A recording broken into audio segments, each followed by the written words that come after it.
एक माँ ने अपने बेटे को घर गिफ्ट किया बिना पैसा लिए। क्या ये लीगली वैलिड है? अगर कल माँ अपना मन बदल ले तो क्या वो गिफ्ट वापस ले सकती है? दोस्तों, आज के इस डिटेल सेशन में हम बात करेंगे एक ऐसे टॉपिक की जो सिर्फ थ्योरी में नहीं बल्कि हर घर के अंदर प्रैक्टिकल लेवल पे उसे होता है। Gift under transfer of property act sections 122 to 129। तो चलिए शुरू करते हैं एकदम बेसिक से लेके एडवांस्ड लेवल तक with full clarity. Definition gift क्या होता है? सेक 122 सबसे पहले डेफिनेशन समझते हैं। सेक्शन 122 कहता है, गिफ्ट एक वॉलंटरी ट्रांसफर है एग्जिस्टिंग मूवेबल या इमूवेबल प्रॉपर्टी का बिना किसी कंसिडरेशन के एक इंसान डोनर से दूसरे इंसान डोनी को, यानी कोई पैसा या बदले की चीज नहीं दी गई। डोनर खुशी खुशी बिना किसी प्रेशर के गिफ्ट देता है। डोनियास गिफ्ट को एक्सेप्ट करता है। Essentials of a valid gift. एक वैलिड गिफ्ट बनाने के लिए 5 जरूरी एलिमेंट्स होते हैं। प्रॉपर्टी होनी चाहिए मूवेबल या इमूवेबल। वॉलंटरी एक्ट होना चाहिए यानी मर्जी से दिया गया। कंसिडरेशन नहीं होना चाहिए, पैसे का लेना देना नहीं। एक्सेप्टेंस होना चाहिए, डोनी गिफ्ट को एक्सेप्ट करे। Proper mode writing plus registration. Immovable case में किस टाइप की प्रॉपर्टी गिफ्ट हो सकती है? Movable easy car, jewellery. Immovable easy house, land, future property नहीं जो आज एग्जिस्ट नहीं करती, वो गिफ्ट नहीं हो सकती। एग्जाम्पल, अब बोलता है मैं कल जो कार खरीदूंगा वो तुझे गिफ्ट करूंगा। Invalid gift. Section 123 mode of gift. ये सेक्शन बताता है गिफ्ट कैसे दिया जाए। इमूवेबल प्रॉपर्टी का गिफ्ट।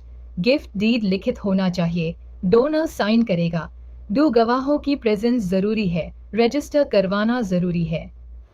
मूवेबल प्रॉपर्टी का गिफ्ट या तो रजिस्टर्ड इंस्ट्रूमेंट या delivery of possession, easy gift की गई watch physically they the. Note, oral gift of land invalid. Section 124 existing और फ्यूचर प्रॉपर्टी। सिर्फ एग्जिस्टिंग प्रॉपर्टी गिफ्ट हो सकती है, फ्यूचर या अनसर्टेन प्रॉपर्टी गिफ्ट नहीं हो सकती। एग्जाम्पल, ए अपना घर और कल खरीदने वाली जमीन गिफ्ट करता है। रिजल्ट, घर का गिफ्ट वैलिड, जमीन का गिफ्ट वॉइड।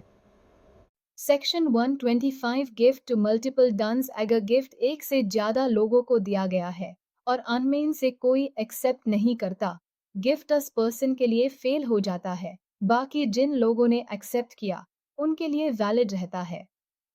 एग्जाम्पल, अ ने अपनी कार बी और सी को गिफ्ट की, बी ने एक्सेप्ट किया, सी ने मना किया, बी के लिए गिफ्ट वैलिड, सी के लिए नहीं। सेक्शन 126 सस्पेंशन और रिवोकेशन। नॉर्मली गिफ्ट रिवोकेबल नहीं होती, बट कुछ एक्सेप्शंस है। Revocation possible in 2 cases.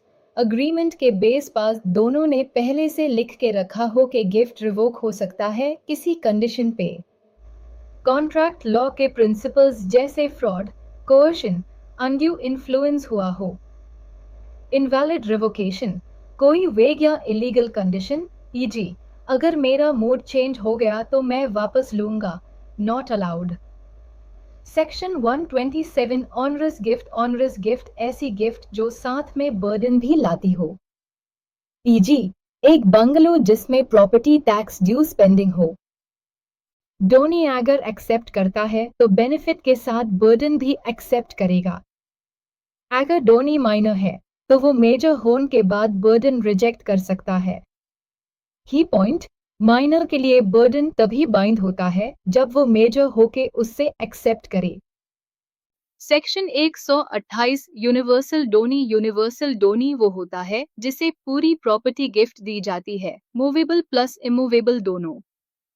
Result, वो डोनी डोनर के सारी लायबिलिटीज और डेब्ट्स को भी बेयर करेगा जो गिफ्ट के टाइम एग्जिस्ट करते हो। इंपॉर्टेंट, सिर्फ एग्जिस्टिंग डेब्ट्स, फ्यूचर डेब्ट्स नहीं। सेक्शन 129 डोनेशन मोटिस कॉजा ये एक एक्सेप्शनल कॉन्सेप्ट है। जब कोई इंसान अपनी डेथ के दार से किसी को गिफ्ट देता है, गिफ्ट सिर्फ तभी वैलिड होती है जब डोनर की डेथ हो जाती है। अगर डोनर बचा रहा या मूड बदल दिया तो गिफ्ट रिवोक हो सकती है। लॉ ऑफ विल्स या पर्सनल लॉस के अंडर कवर होती है ये कंसेप्ट। इम्पोर्टेंट केस लॉस के बालकृष्ण वी के कमलम डोनी को गिफ्ट लाइफ टाइम में एक्सेप्ट करना जरूरी है। सिर्फ गिफ्ट डीड देना काफी नहीं। रेनिकुंतला राजम्मवी सर्वनम्मा गिफ्ट कंप्लीट होती है रजिस्ट्रेशन से, चाहे पोजेशन ट्योरेंट ना मिले। नर्मदाबेन वी प्राणजीवन दास अगर गिफ्ट अनड्यू इन्फ्लुएंस से दिया गया हो तो वो वर्डेबल होता है। कौन गिफ्ट दे सकता है? Donor must be competent to contract major plus sound mind. Donee कोई भी हो सकता है, इवन माइनर। माइनर के केस में गार्डियन एक्सेप्ट करेगा गिफ्ट।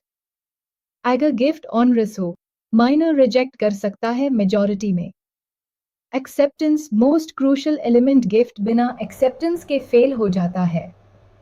एक्सेप्टेंस डोनर के लाइफ टाइम में होना चाहिए। डोनी के एक्शन से भी प्रूफ हो सकता है, e.g. पोजेशन लेना। रिटन या ओरल कुछ भी चलेगा, बस प्रूफ होना चाहिए। Gift versus sale versus comparison feature gift sale a will consideration नहीं, हाँ नहीं, कब से वैलिड? रजिस्टर होन पे डेथ के बाद रिवोकेबल? यूजुअली नहीं, नहीं till death registration. Immovable. Real life importance of gift family settlements. Temple NGO को लैंड डोनेट करना। Property inheritance. चैरिटेबल ट्रस्ट के लिए asset transfer. Expected exam question section 122 के एसेंशियल एलिमेंट्स क्या है? गिफ्ट रिवोक कब हो सकता है? ऑनरस गिफ्ट क्या होता है? गिफ्ट वर्सेस विल का डिफरेंस। यूनिवर्सल डोनी क्या होता है? कंक्लूजन दोस्तों, गिफ्ट का कंसेप्ट सिंपल दिखने वाला टॉपिक है, लेकिन इसमें टेक्निकल डिटेल्स बहुत इंपॉर्टेंट है। हर एक क्लॉज जैसे एक्सेप्टेंस, रजिस्ट्रेशन, रिवोकेशन एग्जाम के साथ साथ रियल लाइफ लीगल ट्रांजैक्शंस में इक्वली इंपॉर्टेंट है। अगर आप लॉयर या लीगल एडवाइजर बनने जा रहे हो तो ये एक ऐसा टॉपिक है जिसमें क्लैरिटी होना मस्ट है। अगर आपको ये एक्सप्लेनेशन हेल्पफुल लगा तो कमेंट करके बताएं कि कौन सा सेक्शन आपको सबसे ट्रिकी लगता है। और अगर आप चाहते हैं इस टॉपिक पे एक विजुअल एक्सप्लेनर वीडियो तो गिफ्ट्स वीडियो प्लीज लिख के कमेंट कीजिए। मिलते हैं अगले टॉपिक के साथ, तब तक के लिए happy learning and keep growing.